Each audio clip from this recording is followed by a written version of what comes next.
and welcome to this episode of the Selling Through Partnering Skills podcast, where I am joined by Zach Selch. Zach is the principal of Global Sales Mentor. Greetings, Zach. Hi, thank you so much for having me, Fred. That's a pleasure. We spoke a little while back, and we finally managed to get back together to have this conversation. Yeah, people talk about how things are going, and for a lot of people, things are quiet. But I'll tell you what, for some of us, things are not quiet. Things are really, really busy. So it took us a little time to get together. So this is nice. Well, there's usually good busy and bad busy. So what you Yeah, were telling me there you go. before is this good busy. So can you just tell us a little bit about, tiny bit about your background and about Global Sales Mentor before we Great. get stuck in? So I have been doing essentially international channel sales for about 30 years, a little bit more than that, all over the world. And I started out really intentionally trying to get a broad area of where I was working. So I was a regional manager in several different places. And I basically took horizontal shifts, which is pretty unusual. But what I find is a lot of people in international sales, they're really, really comfortable with Latin America or with East Asia or Africa. And what I wanted was to get really comfortable with a lot of different places. So I've sold in about 135 countries at this point in my life. And it was a tough way to get there. So in my 20s and 30s, it was a little tough. But by the time I got to where I wanted to be, I was really at a good, solid understanding of all these different markets. And that was really important for me. So that's worked out pretty well for me. And I've been for very close to 20 years, I've been the top guy in international sales for different companies. So that includes a bunch of startups, but I was also in about a $500 million company, and I was in a Fortune 1000 company as a divisional director. So I've done different things in that. And what I do with Global Sales Mentor, I decided a few years ago that I had been serially building up companies, international sales organizations. I'd build them up, and when they got running, I'd leave because I'd be bored. And then I thought, can I help a number of companies in parallel? So what I do with Global Sales Mentor is essentially three things. One is I have a solid training course for global sales managers, which is 40 hours of video plus coaching. And that really gives you the tools you need to be a very good global sales manager.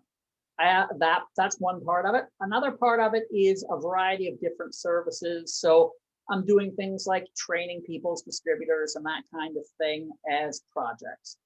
And then the other part of this is really what I'd call a turnkey type of thing, where if you need a fractional sales manager or an interim sales manager to build up your international presence, I can do that. So you can't afford to have somebody like me full time, but you really want to build up your international presence. I can build up the organization for you, put on board the right people, put on board all the SOPs and the playbook, get everything running, and hand you the keys. And that'll be a lot cheaper, maybe a quarter or a fifth of the cost, very little risk, and very fast. So that's sort of what I do. And I do that for medium-sized companies, but also for startups. Excellent. Right. In this case, we're going to take advantage of having you here and getting your thoughts on using PQ, using partnering skills. Okay. Because if you're using them, if you train them, you have used them, hopefully be able to give us some great insights. So I'm just going to dive in and think about one of the elements of PQ, which is trust. And I usually start with that because it's the foundation of everything. So Right. what are your thoughts on trust? How can Ooh. salespeople, international, at home, wherever, get better at this key element? Well, so here's the thing with trust. You can't fake it, right? Trust is a core part of the sales process. And I like to say, I know everybody has their own models, but here's the model I like to use for selling. I basically say there are two big parts of the sales process. One is helping the customer internalize to solve this problem. Okay, that's part of it. And that's what we talk about, the passing information and all of that. Let's put that aside for a second. But the other part of that is making sure the customer trusts you enough to want to do business with you. Now, the way I look at it, every sales process involves trust. Now, if you're buying a package of crisps at the market, the trust is very low. You look at it, the package is sealed, you're like, okay, I'll buy this, right? If you're buying, a $200,000 product, which is going to be used to, keep your mother alive, the level of trust has to be very, very high, right? So really, depending on the product, that trust level changes, but we have to trust the people we do business with. Now, it is every culture, and this is sort of where my area comes in. Every culture is different in terms of the levels of building trust, right? So we look at it and say, if you're an American, I always say Americans are the masters of what's called situational trust, okay? You go into a store and a guy is wearing a blue polo shirt, you hand him your credit card and expect he's going to give you a computer. That's all you need, right?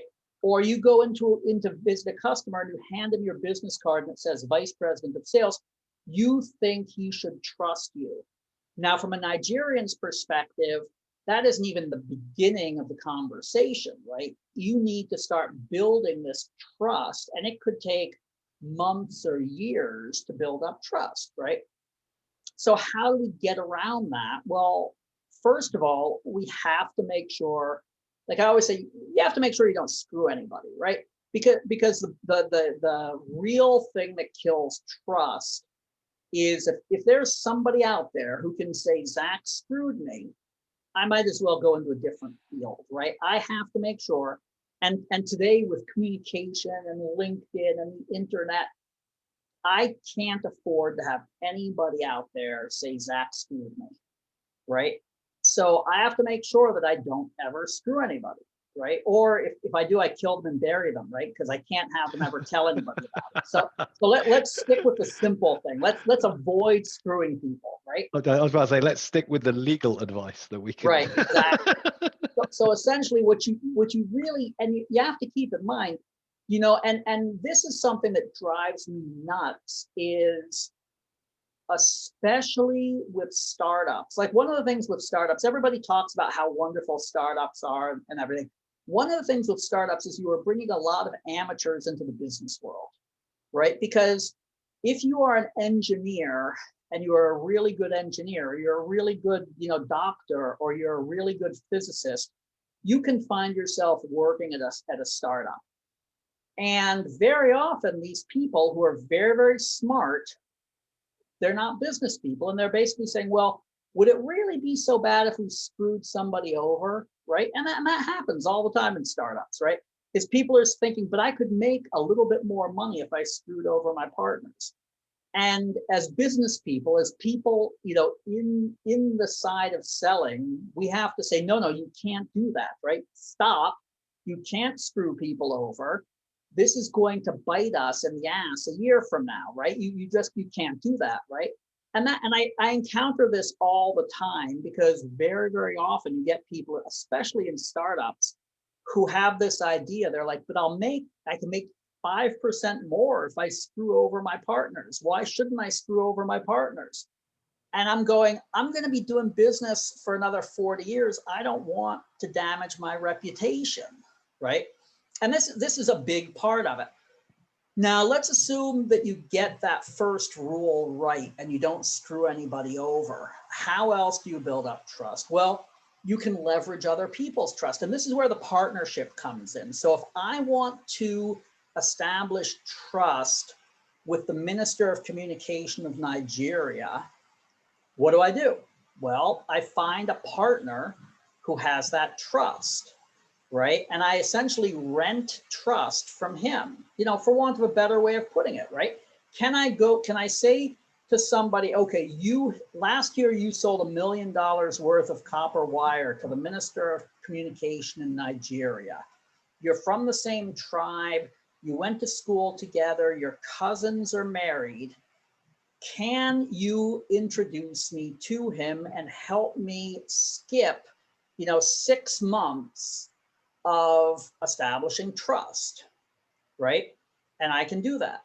So I can put a dollar value on how I can establish, not necessarily establish, how I can cut off 6 months from the establishment of trust with the Minister of Communications in Nigeria, for instance, right? And I'm using that because that's about the most difficult, most difficult culture, most difficult type of target.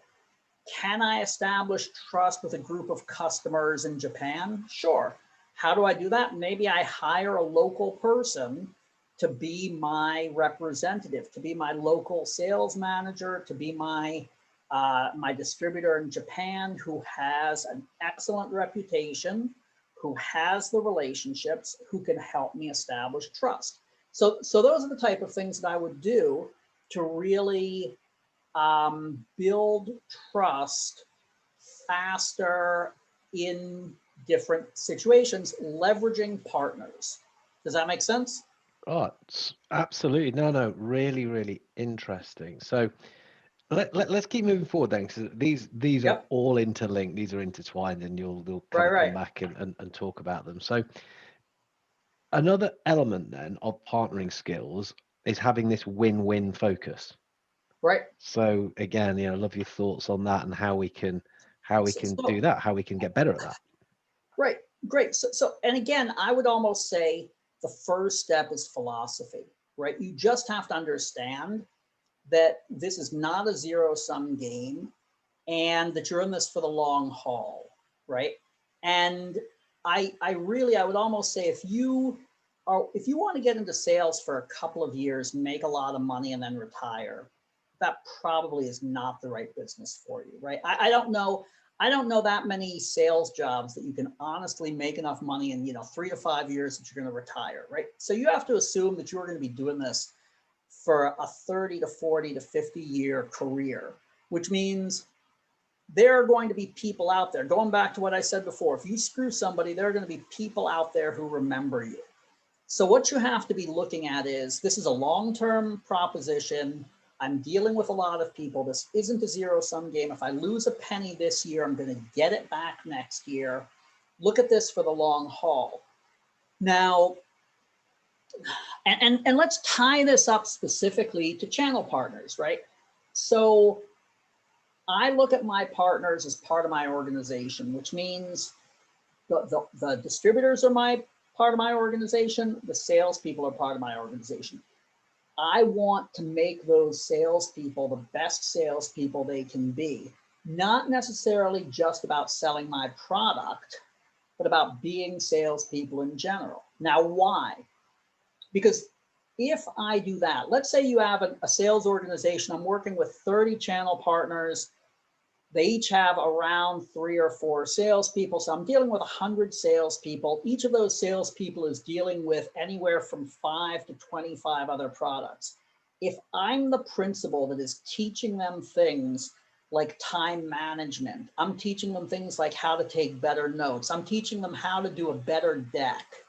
They're making money on all their products from things that I taught them. Now, first of all, they want to keep working with me, right? They want to keep working with my product. They want to sell my product. So they're going to put more effort, more mind share into my product, right?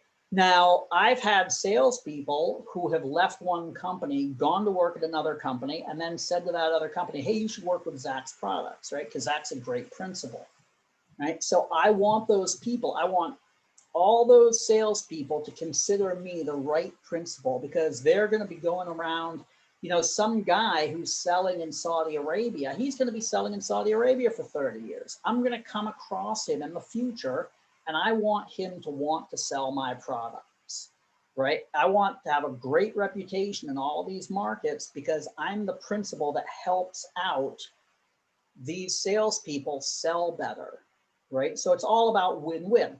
The more I help them out, the more mind share I get, the more they're working on my product, the more they're going to sell my product, and the more I'm going to win, right? So I have all these different things. working together, and I have to look at it that way. I can't be pushing them as I can't objectify them. I can't say, you know, I'm just going to squeeze this guy out so he brings in a purchase order today. Right? I have to be looking at all these people as a long-term investment towards my reputation in the market, towards my mind share in the market. All these things come together. Does that make sense? 100%. And actually, what you're talking about, it's moving into, it's part and parcel of the other element of PQ, which is interdependence. Right. Our success is linked. You know, if I'm successful, you're successful, they're successful, we're all successful. Happy Right. days. Why would we not want to Exactly. work like that? You know? That's exactly it. And I want them to be sticky, right? I talk about, so I like to say, I like to have, when I do like any type of a company meeting or something with my partners, what I really like to do is to do it someplace that is friendly for families. Mm. And here's the thing. Let's say I do a meeting in Miami, right? And people come from all over the world, and they bring their wives and they bring their kids. Now, I don't necessarily have to do anything for the wives and kids, but the reason they're doing that is because they know that after they do a 2-day meeting and then they go to Disney World, right? Now, what's happening is while I'm doing my meeting, all the wives and kids are on the beach hanging out, right? Now, so one kid meets another kid. He now has a friend. The wives are friendly, etc. Now, what happens next year if that sales guy has to say to his wife, we're not going to see your friend and my kids' friends. We're not doing this because I decided I don't want to sell Zach's product anymore, right? His wife is going to say, you better damn well sell Zach's product. You know, get on the phone, talk to Zach. I want to go to Disney World again, right? Motivation by proxy. Exactly, right? Like you said, it's all interconnected. I want the guy's wife telling him he should be selling my product, right? But it's not with bad intent, and there are Oh, many no, people no, winning. no. There's Yep. everybody's winning there. You know, the guys making the trips, people having a nice holiday, and it I'll just, tell you you what. know, I told you I wrote a book recently, and I reached around and I said to some people, hey, do you mind saying something for, you know, I was looking to put some quotes in the introduction of my book, and I got about 8 salespeople, one of whom I haven't worked with for probably 15 years, right? He wrote me this whole thing about how great it was to work with me, how much I taught him, and how much he uses stuff I taught him every day.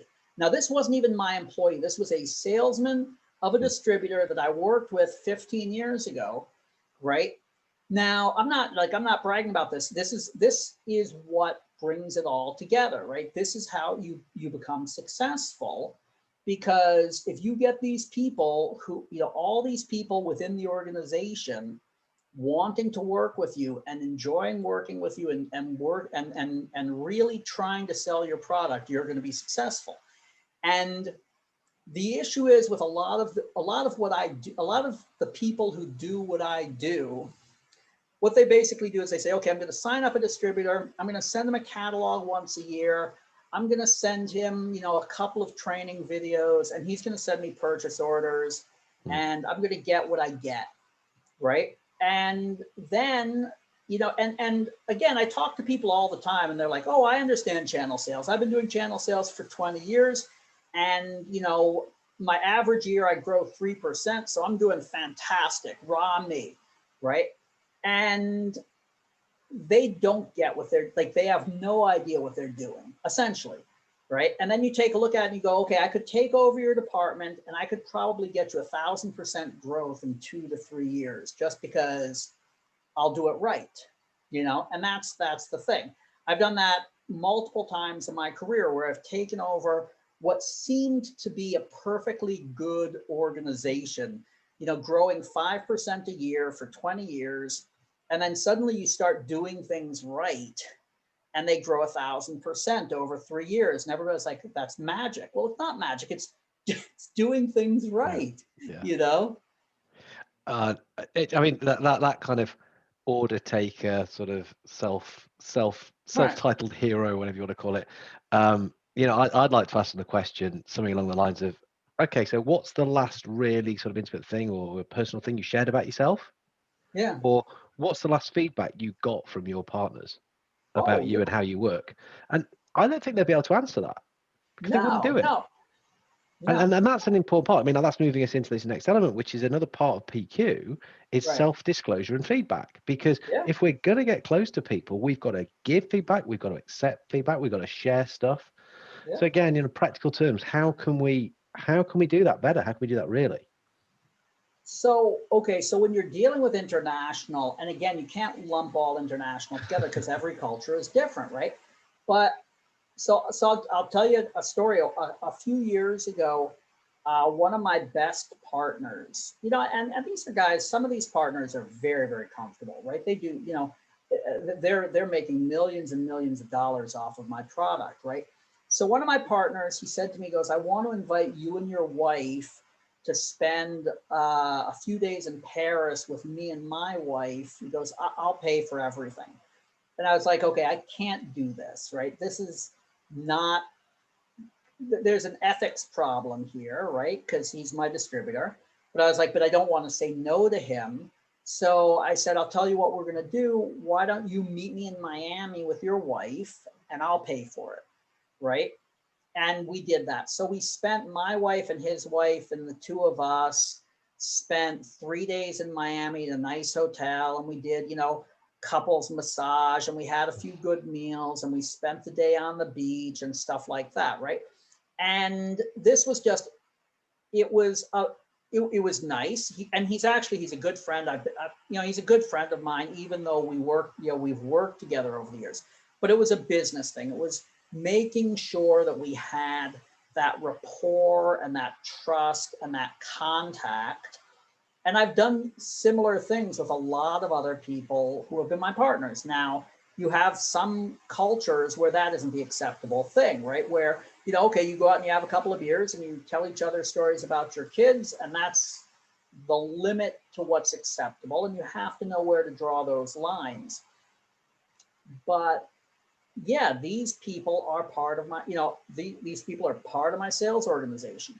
I am as open with them, or more so than I would be with a person who had a paycheck with my name on it, right? So we have to be open, we have to share things. Now, that said, you also have to somehow remember, and it's a difficult line to keep, your interests and their interests are not 100% in alignment, right? So you have to remember that, and you have to keep that clear in your mind as well. But you do have to make yourself vulnerable. You do have to open up. You do have to share. Um, Look, one of my kids had a bar mitzvah 6, 7 years ago, and got like books from 25 countries around the world, right? Like all sorts of people I worked with sent a book in, right? So stuff like that, right? Because they had met my kid, right? Mm, That kind of thing it's part of this type of business world. yeah, interesting. Interesting. Um, what about if you need to give feedback to people? So, what I'm thinking here is the kind of, we said we're in partnership here, we're here, mutual win, all this kind of thing, but you're not Right, helping me help you. right. How that's a tricky one, isn't it?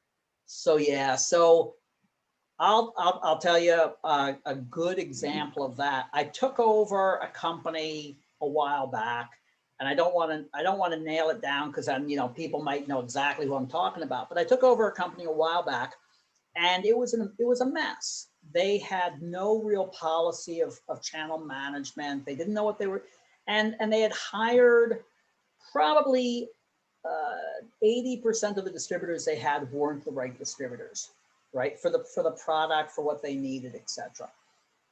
So first of all, I decided that I didn't want to fire everybody. I didn't want to fire everybody. I wanted to make it work as well as possible. And part of the reason was I just didn't want to create panic. I didn't want to make the waves. even though I knew that these guys probably weren't, for the most part, right. Now, there was one guy who there was no way I could turn him around. And to put that in perspective, he had been selling about 100K for about 20 years. I got about 7 or 8 million out of his territory within 3 years of getting rid of him, right? So that was the level of incompetence that I had with him, right? But everybody else I was able to turn around. So what happened, as soon as, like, as I took over, I went around to people, I said, okay, you haven't been managed this way. This is the way we're going forward. This is a playbook. I need you to give me this information. I need to do things this way. We're going to do it slowly. We're going to change this over the course of a year, blah, blah, blah. And I had 6 or 7 partners from Latin America that essentially said, fuck you, we're not, I'm sorry, I'm using a little bit language here that maybe I shouldn't, but they basically said, it was a quote. It's fine. They said it. I can imagine. Yes. I've worked in Latin America. They said, quote, the language is very fruity. Right. So they said, we're not going to do this, right? You can't fire all of us. We're not going to do this. We're independent business people. You can't tell us what to do, blah, blah, blah. So I talked with them, and then I said to them, okay, here's the deal. You're right. I can't fire all of you. I can fire one of you. And what I'm going to do is I'm going to pull a name out of a hat and I'm going to fire one of you. And then a week later, I'm going to pull another name out of the hat and fire another one. And I'm going to keep going. So you guys decide if you're willing to take that risk or if you want to work with my rules. And they folded, right? And so, but now here's the thing. Within about 3 years, on average, they were selling about 300% of what they were selling when I took over, right?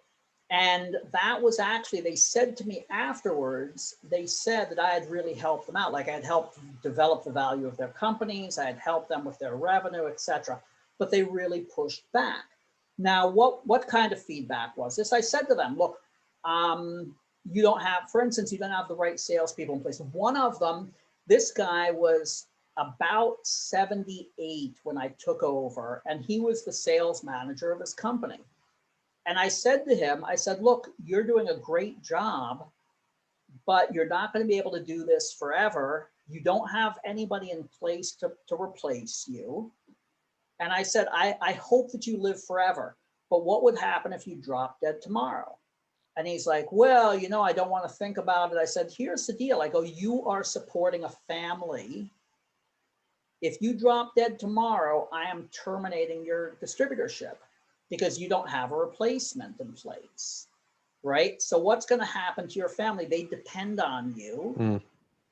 So I said, so what I need from you is to put in place a succession plan. I need to know who takes over, because if you drop dead and there's somebody in place, or you have a stroke and there's somebody in place, your family is going to continue to get money from this company. But if there isn't, I have no choice but to terminate your company and replace you, right? So he put in place a succession plan. He built it up, all of that, right? So again, it's not all kumbaya. It's not all everybody giving each other hugs. Sometimes there are some brutal conversations here. And again, it comes back to the fact that we're all in this to win. We're all one organization. And you have to treat people in the same, look, if I had, I'll tell you another thing. I had a distributor once who was screwing, like on a regular basis, he was screwing around with saleswomen in his company, right? And you could say, well, that's none of your business. You could say he is losing good people because he hires somebody, he trains them, they get to be a good salesperson, he screws them, and then they leave, right? I mean, literally, he was having sex with them, not just he wasn't treating them right, right? So I said to him, he was in his, he had inherited the company from his dad. He was in his late 20s. And I said to him, I said, this is fun. You're having a blast. This is not the way to do business. And I can't have you as my partner if this is going to continue, right? You have to, you can't do this and be my partner. I need you both to be ethical, but also I need you to have a stable sales force that doesn't change every few months because you can't keep it in your pants, right? So sometimes, you treat people like you're part of your sales organization, and sometimes they love you for it and sometimes they hate you for it. But in the end of the day, they should be making a lot more money because of it. Yeah. I mean, what I'm hearing there, it's tough love. It's look, I'm Oh, doing yeah. this, and it's hard for me as it is for you, but we've got to do it. And Right. ultimately, you will thank me for it. But it is going to be tricky. And if you can be the big enough person to accept that, and use the interpersonal skills to make it work, then Right. what goes around comes Right. around. Yeah. Exactly. So let me move on to another area then. I mean, we could sit and talk about any one of these until the cows come home, Yeah. but change. Comfort with change. There's another one, which again, people are good at partnering, understand this stuff, and they Right. can Oh, yeah. use it well. Well, So what stories have you got, or what ideas could you talk to us about? so Um, look, I'll tell you what. That's a great question. I wasn't, I'm pulling stuff out of the deep recesses of my mind here. That's the So fun I work. part. I'm enjoying it. Yeah, I'm having a blast. I'll tell you what. Very often, I talk to people on sales podcasts, and they're asking me very standard sales questions, and we don't typically get into the things that I consider my forte, right? Like dealing with these complexities of channel sales. So a while back, I was with a company and we had a product that sold for, let's say, about $100 a bed to hospitals, right? So you take a look at, at a 100-bed hospital, that's about 10K, right? And then we came up with a product that was about 10 to 20 times as expensive. Now, it was much more feature rich. It really was a great product, and the price wasn't crazy for what it gave you. But suddenly we had 25 partners who were very comfortable with one price point, and now we're asking them to sell something at a totally different price point, right? And that was a big problem, but it was a fundamental part of our strategy, right? We wanted them to go into this new product. So what I did was the first year I chose a couple of people from different territories around the world who I knew were really sharp salespeople, very ambitious. And I worked very hard with them, coaching them and holding their hands to get their first sales, right? And we got them. So we sold out to like 6 units the first year in different territories. And then we had our annual sales meeting. And I love these annual sales meetings for partners because they really are a great tool for this, right? And then I did the awards dinner the first night of the meeting, which again isn't, normally we do it later on, but I really, on purpose, I did it the very first night. We had an awards meeting. And I gave an award to everybody who had had their best year ever. And I gave an award to everybody who had sold their first of the new units, right, of the new product. And then the next day we had, an educational educational day. And I'm sitting in the room with all these people. And I said, the first thing I did was I said, okay, everybody who sold their first unit of this new product, raise your left hand. And then I said, everybody who had their best year ever, raise their right hand. So everybody's like this.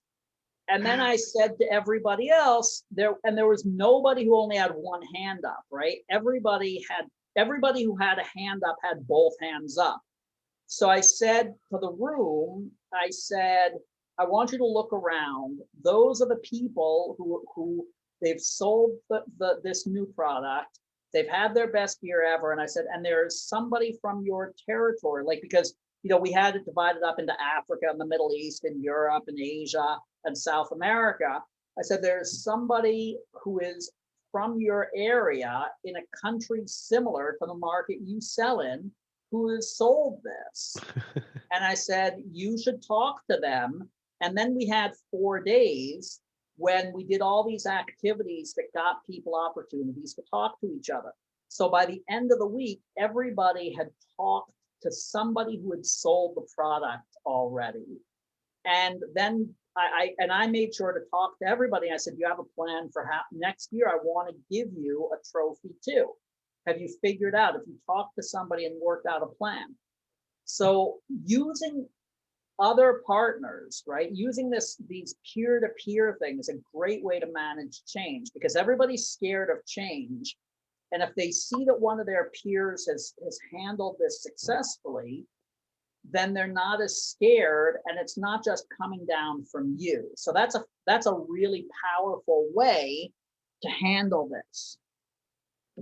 I love it. That's a masterstroke. And of course, you very carefully pick the guys who are Right. initiators. They like change, they embrace it, they love it, they look Exactly, for it. right. And you You know, basically focus on them to get the yeah, first wave, and then you work with them, right? So yeah. It's how we should run training as well. Well, it's how we do sometimes. exactly, There you yeah. go. Secret out. When you Oh, can, I'm right? not even going to edit that bit. Why should I? No, that's what we do. Yeah. If you get invited on the first wave of a training, take it as a massive compliment, Oh guys. yeah. If you're Yeah, listening yeah, to yeah. Right, this. right, right. Yeah.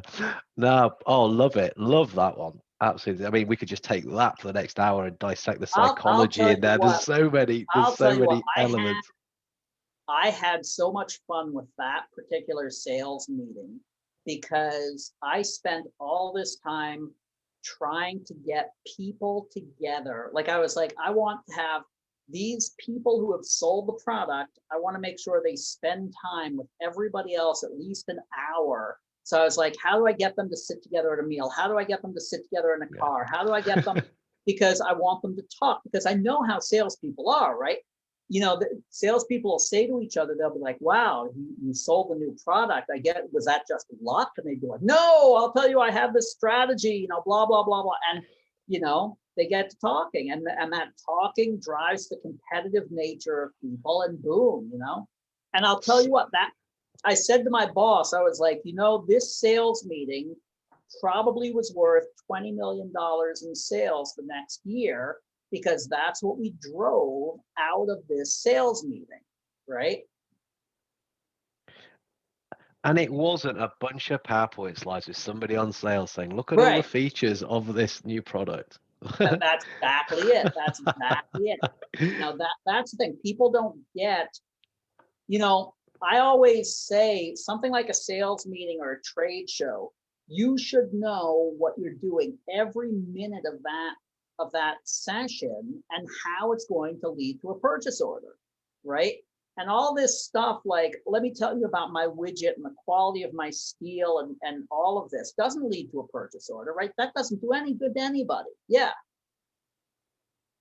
That is, yeah. Well, we know that people get Right. certain people get fascinated with features and kind of vomit noise all over everyone. But that concept of engineering, the social engineering of every minute of where people were in that Well, and that's what partnering is manipulation, all about, right? but with good intent. With good intent. Everybody made more money. I got to tell you, you could probably say that 5 people bought houses off of that sales meeting, right? And is that like, is that manipulation? Is that a good thing? I helped some sales guy in Egypt buy a giant house because he does so well at that sales meeting. Is that a bad thing? Right? It isn't. It's well, I would say it's a good thing. I'll be Yeah. interested if people listening say it's a bad thing. Well, Yeah. so I mean, again, these things linked up together. You're looking towards the future, so let's just have a quick talk about future orientation, because again, we know that people who are good at partnering, who use these skills, Right. have that kind of orientation. They look forwards rather than backwards. Right. Definitely. Again, are there any tricks? Are there any other master strokes you pulled to I'll tell help you people what, with that like, one? I don't know if this answers your question, but I always laugh. I used to say when I was a lot younger, and I'd see my mother, I'd go see my mother for the weekend or whatever. She'd be like, "Oh, did you sell something today?" And I'd be like, "You don't understand how this works. I'm not selling cars or televisions, right? I'm working on something that will bring in results 18 to 24 months from now, right? And every day you're doing a little piece of something, And it's like, on the one hand, if you're not really into it, you could say this is about as interesting as watching somebody else play chess, right? And then that's exactly what it is. But the bottom line is I'm doing stuff today that's going to bring, and every day I'm doing stuff that's going to bring in results a month from now, and results 90 days from now, and results 24 months from now, right? You can't just focus on one part of the funnel where you're like, okay, I'm this close, I'm going to stop doing everything else. You got to be working constantly on all the different parts of the funnel, and it's about the future, right? Nothing in my world is immediate, right? So I have to enjoy the victories where I can, but I'm working on stuff that's going to bring in results, 18 to 24 months from now, right? So I'm constantly working on that stuff. Yeah. No. You have to be optimistic. You got to trust that it's going to work, right? Yeah. No. 100%. Okay. So here's just another question. So we've covered the 6 elements PQ, but you're a guy who's traveled around a lot. Was it 135 countries you operated in? I've brought in purchase orders from 135 countries. And visited a good quantity of those, and I suspect. I've basically visited all those countries, yeah. Okay, so you and I are going to jump on a plane when I'm allowed, because I'm locked down at the moment, but when we're allowed, we're going to jump on a plane, we're going to go somewhere. It's not to sell. We're going to go because we're going to do some good. We're going to do some social good. Where should we travel where you think we could probably have biggest impact? Getting our own hands dirty doing something. Asia, Africa, or Latin America? So here's the thing, and I don't want to. I'm cognizant of the fact that we're sort of rolling things up right now. So there are different ways of doing good, and I'll tell you what. I lived in India about 20 years ago, and I saw how a couple of very focused individuals really impacted India by trying to get the internet and cellular technology into the hands of a lot of people, right? And they did a lot of good. Now, you could say, well, okay, maybe you do more good by giving vaccines for a lot of people or getting clean water. Yes. But getting more people involved in business is really a good thing. Now, that said, to answer your question, I've noticed that there are a lot of startups that are trying to do stuff now in South Asia and Africa. And I've gotten very excited about this because there are a lot of really good technical people in Nigeria and Ghana and Kenya, and likewise in Bangladesh and India and so on. But there aren't that many good business people. Right? I mean, well, no, there are great people in the market selling fabric and selling coffee and stuff like that. But in terms of, like, say, the type of person you need to run the sales organization of a startup doesn't really exist in a lot of Africa, a lot of South Asia. So what I've been trying to do, I'm running right now masterminds for young sales managers from Africa and India. And that's sort of my giving back right now, trying to help these people, because I figure if they can sell more, they can create more jobs, and this can help, doing something, so instead of me going and making, stew for a whole bunch of kids, which other people could do, I'm trying to do something very focused to help in a way that maybe I can do better than other people. So that's sort of my giving back to the world right now. So I think helping people in these countries run high-tech startups is a fantastic way right now to help a lot of people. That's my 2 cents on this. Oh, that is so cool. No, I'm with you on that. I believe in business for good, which is why I'm a member of B1G1. Right. Which is it's a brilliant platform for being able to donate. And what I do is just to thank people for spending their time with me. Right. I make a donation on your behalf. So that's great. I will pick Africa, and again, because I align to the B1G1 is aligned to global goals, to the strategic development goals. I'm aligned to number 4, which is education. So if I can pick business education, that's where I give people, That's great. you know, a bit of a leg up. So, oh, that's so cool. I will do that. And then if I can help you with what you're doing, please give me a shout. I might I'm just pull all you into over it. that, Fred. I Um, appreciate that. I'm on Great. it. I'm on it. Oh, look, Zach, brilliant. How can people get in touch with you? Okay, so What's the best way to? I am on LinkedIn. I have a website that is globalsalesmentor.com. And you can find me on Amazon. I'm going to do a quick plug for my book. It's called Global Sales. It's available on Amazon. It was an Amazon category bestseller. And if you want to learn about global sales, this is a great book for that. But if you reach out to me on LinkedIn or you reach out to me on my website, I will be happy to chat with you because that's what I do. It's clear you love this stuff, and I know you. I really Well, do. you've I'll tell you shared what. very generously. So, Oh, thank you. I love the idea. This is where I really get to use my mind, and I love dealing with sales problems. So brilliant. Oh, that is so cool. Thanks again for your time. thanks a lot for having me, Fred. This has really been the highlight of my week. I'm really enjoying this. So take care. Cool. Thank you.